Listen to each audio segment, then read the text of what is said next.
I think Stoicism is a really interesting system in that it was designed more than 2,000 years ago, but it probably predicted most problems that people have today and proposed solutions to them in a way that no other systems have.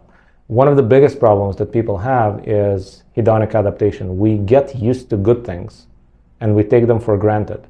And then when we have to take a small step back from this amazing thing that we got used to, now it ruins our day, we're pissed, we're angry, things are not what we expected. Like, think of what would happen if the Wi-Fi in your home malfunctions for an hour. You'd be angry, you'd be willing to shoot yourself in the foot or something, you'd be banging against the walls. But Wi-Fi in your home didn't exist 5 years ago and you were fine with it.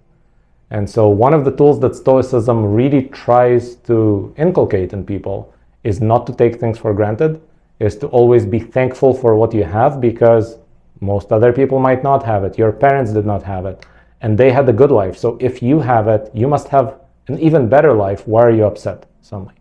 And likewise, if bad things happen, then Stoicism kind of prepares you for it. It actually requires you to think about the bad things that might happen, so that when they do, you've already practiced it in your mind.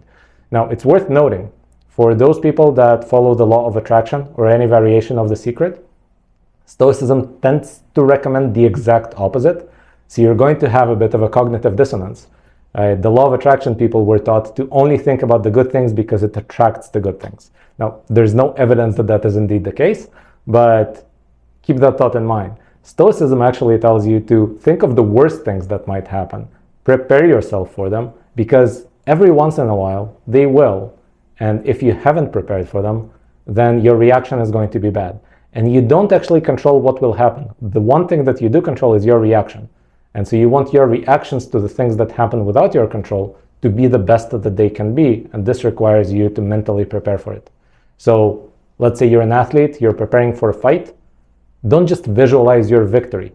Visualize the difficulties that will arise. Visualize getting beaten and knocked down and mounted and already in a Kimura lock and about to tap, and then visualize yourself getting out of that and winning anyway. That will be a useful visualization. Just visualizing how you knock the guy out in 3 seconds and you're running around celebrating, it's not going to help you, because the moment you get punched, well, that vision is no longer possible. What is possible now? You're lost. You haven't practiced this one in your mind. So Stoicism really tells you to focus on the bad things that might happen that you're still able to overcome. I think the ancients, especially the ancient Stoics, have good advice for everybody, but certainly for entrepreneurs, you have to understand that, first of all, every book you read about a successful venture probably omitted a lot of the hard stuff that happened, and you're already looking at the beautified version. In reality, most of these startups were near bankruptcy several times.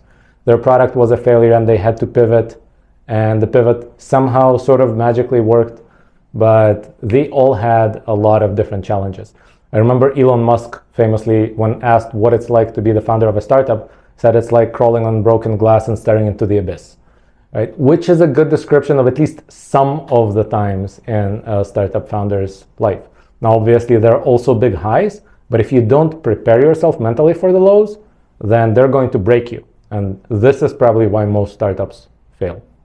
Now, you should also consider that even when you know about the difficulties that startups have, which is, again, not always, right? Sometimes you just read the beautified version.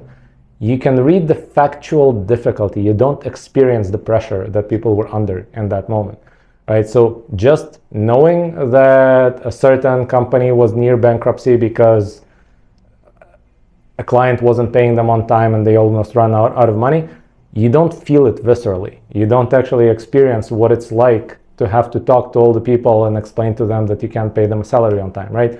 So you need to actually play that in your mind if you want to be prepared for it. Not just the fact of payment was late, we were running out of money. That taught you nothing. You need to think about what that would feel like. What would I have to do? How would I tackle that situation? What difficult conversations I would have to have with people? What worries would I have? What fears would I have? How many nights will I not sleep if this happens, right? And if you went through that in your mind, now you're ready for the worst case scenario because you've already played it in your mind.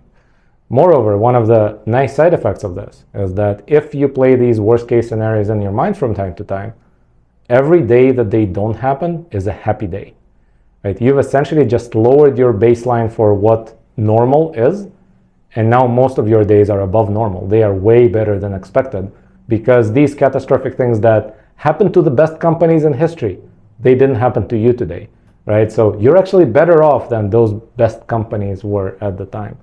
And Ken, if you just dive into the history of almost every company, you're going to find these moments where people almost quit, where everything was lost, nothing was growing, right? You look at WhatsApp, the founders were interviewing, looking for jobs, and the main founder actually applied to Facebook. They interviewed him and told him no, right? And they ended up buying him 4 years later for $20 billion, right? But they wouldn't hire him for 150K or whatever his salary was at the time. And you see this in the history of almost every company. Maybe Instagram is the one exception, or maybe we just don't know enough and all we read is the beautified version of Instagram. 13 months to exit and everything went super smooth. But generally speaking, startups have ups and downs, and the downs are something you have to be prepared for. Sounds good. It's kind of like building muscle, strengthening your muscle. You have to shred it. You have to destroy it first before it gets strong.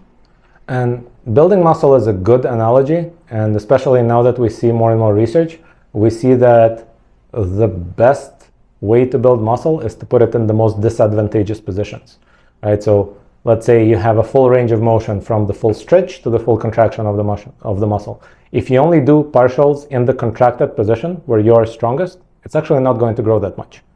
Most of the growth occurs from mechanical tension in the stretched position, which happens to be the most disadvantageous position where you're weakest. So I think it's kind of similar for everything in life. If you want to grow, you have to put yourself in the worst position possible and apply some pressure.